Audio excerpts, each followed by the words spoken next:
Time to start building your SLAP statement. So, what is a SLAP statement? What is this section all about? My theory is that in order to protect our time, stay focused, we need something that can ground us into when to say yes and when to say no. And so, your SLAP statement is not a vision statement, not a mission statement, not a purpose statement, not all this other jargon that we all spend so much time trying to come up with, but it is literally a statement that states, plain and simple, what you do, who you do it for, and the scale that you do it on. It's not fancy, it's practical. And one of the things that I think we do wrong when we talk about business is we try to be fancy. We kind of try to make it sound amazing. But in trying to make it sound fancy, we just lose the point. What do you actually do? Who do you actually do it for? What scale do you actually do it on? So for example, Silver Lining's SLAP statement is, Silver Lining sells slaps to James on a global scale. My what is slap? I sell slaps. My who is James, a business owner who's owner-operated, been in business, growing organically, wants to keep growing, and my scale is global. So every single decision that I make, every single time I'm about to spend $1 of my money or 1 minute of my time, I step back and I ask myself, does this help me do what I do? Will this help me connect with my ideal client? My who? Is it global in scale? If the answer is yes to those three things, I do it. I say yes. Of course, I find the time, I find the money, I prioritize it, I make it happen. But if it's not actually going to help me sell slaps, James is not going to be there, it's not global in scale, well then why would I do that with my time and my money? It's not going to help me accomplish the outcome that I'm trying to do. So let me give you a quick example of this in practice. So my SLAP statement has been the same SLAP statement for all these years. It is very clear that Silver Lining sells slaps to James on a global scale. Clear. Great. So I got asked to speak at a conference once that was going to be so fun. It was in Hawaii. It was speaking at a Rotary conference for young Rotarians. So it was all these amazing young people that were just going to be, leaders of the future, so fun. And they wanted me to speak about being a woman entrepreneur. So I'm not talking about SLAP. I'm talking about being a woman entrepreneur.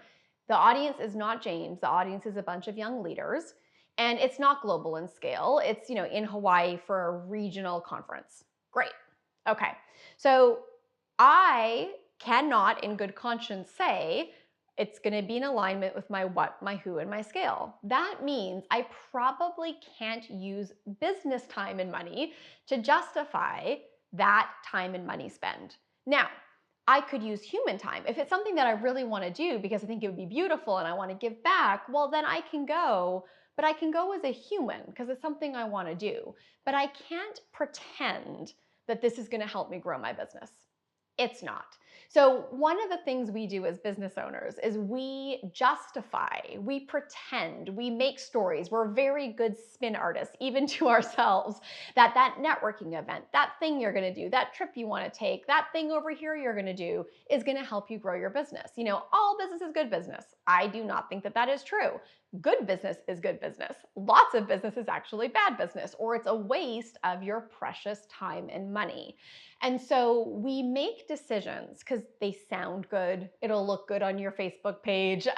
It feels like it's a really big opportunity. If I had just gone with my knee-jerk reaction, I'd have flown straight to Hawaii, done that keynote speech. How fun. But the truth was, in that specific year, I had set very aggressive growth goals for my company.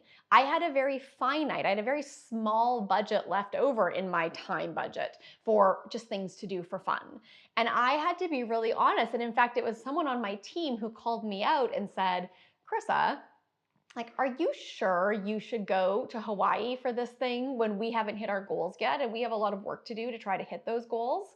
And it was this moment of choice, this moment of responsibility, this moment of me having to decide, am I going to do what I said I would? Am I going to actually invest heavily this year to create higher levels of growth? Or am I going to let myself say yes to whatever feels good instead of yes to the things that I have to do to hit the goals that I set and to live into my commitment?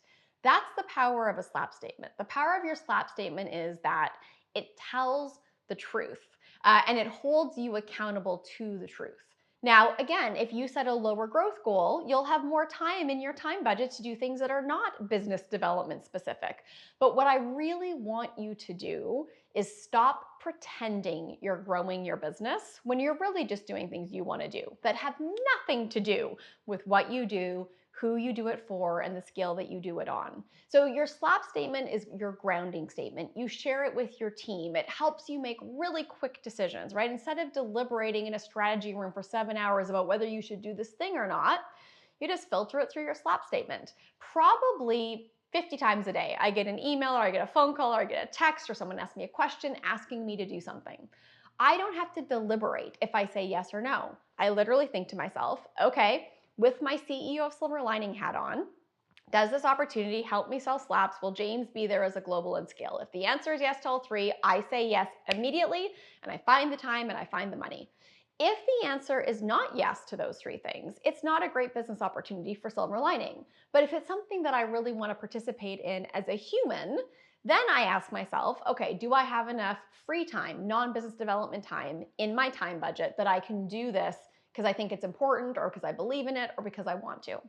But understanding that you are probably spending an incredible amount of your time and money calling it business development, and it honestly has nothing to do with what you really do, who you really do it for, and the scale you really do it on, is sort of the first step in taking full responsibility for making really good yes and no decisions and then using your time and money well.